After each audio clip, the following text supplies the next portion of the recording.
85. The human being ought not to care if they have no high position. The human being should care about making themselves worthy of occupying a high position. 86. May the human being learn the teachings of truth and of knowledge, and be loyal to their essence, to all truth, to all true knowledge, and to all principles of truth, and to then teach fellow human beings in regard to all that which has been learnt, and to good-naturedly bring it into use. 87. Righteousness is familiar to each true human being, and is their own, while the senses of the untrue human being are only clouded by advantage and profit. 88. Whenever a human being meets a truly wise one, they ought to strive to make themselves equal to them. However, when a human being meets a blameworthy one who is weak in character, they ought to make an effort to search in themselves in order to find their own weaknesses and remedy them. 89. Human beings ought to always be reachable for each other, because it is possible that they need each other. 90. A wise one will never proclaim words which they are not able to emulate in actions. 91. To err is human, but wise ones only utter words whose truth they know and can explain in all matters. 92.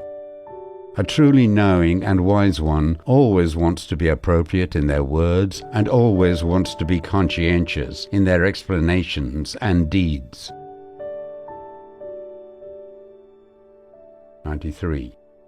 Truth, knowledge, virtues, deference, honor, decency, and respect never remain alone, because wherever a human being goes who can call these values their own, they will always find friends, love, and like-minded ones. 94. In dealing with human beings, praise leads to inactivity and boastfulness, as well as to idleness, because the praised one feels extolled and elevated, and is thereby negligent in their efforts for the good and the positive, as well as for advancement, and begins to bask in the exaltation, acclamation, and singing of praise. Therefore, the human being ought never to be praised for their character, inner nature, thoughts and actions and deeds. Rather, they should be honored, esteemed, and dignified in respect, honor, and deference, so that singing of praises does not mislead them into boastfulness and inactivity. 95. Morality is a virtue of decency, and not the work of sour moralists who consider every time and every deed of love to be disgraceful, because they are of the irrational view that a current ignominy is always the greatest, whereby past ignominies become trivial. 96.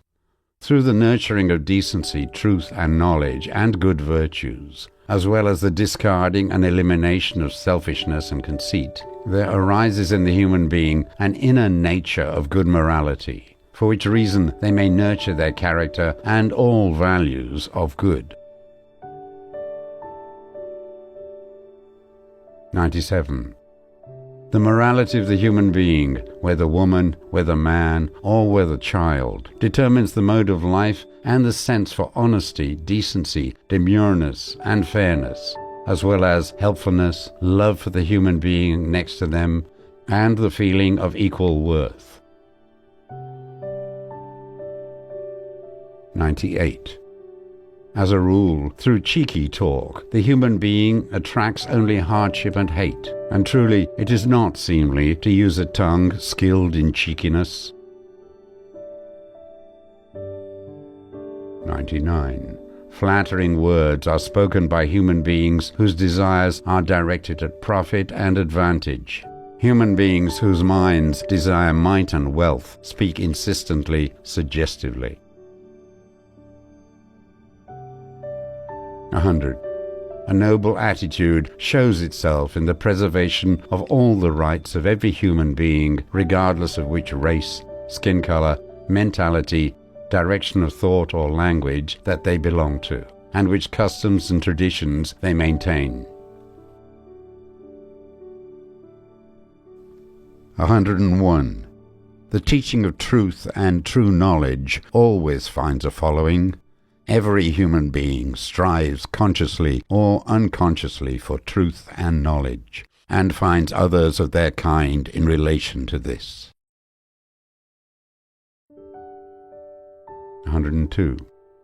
Given that everyone indeed has an individual inner nature, a character, and a personality which never find a likeness in their kind, because the differences are limitless, how can one human being dare to compare themselves with another? 103. What sense is there in rebuking an undiscerning, truth-impoverished, virtueless, and unknowing human being who vehemently opposes all instruction? Such a human being is like a rotten piece of wood that cannot be worked by the woodcarver, because the rottenness of the wood intended for carving destroys it. 104. A truth-disdaining, unknowing, and unteachable human being is like a rotten tree which shatters with the slightest storm wind and collapses. 105. It is not sufficient to pay attention only to the words of human beings and to trust them. Words can be deluding, and lies, swindle, and deceit, and can give the appearance of a change which does not correspond to the truth.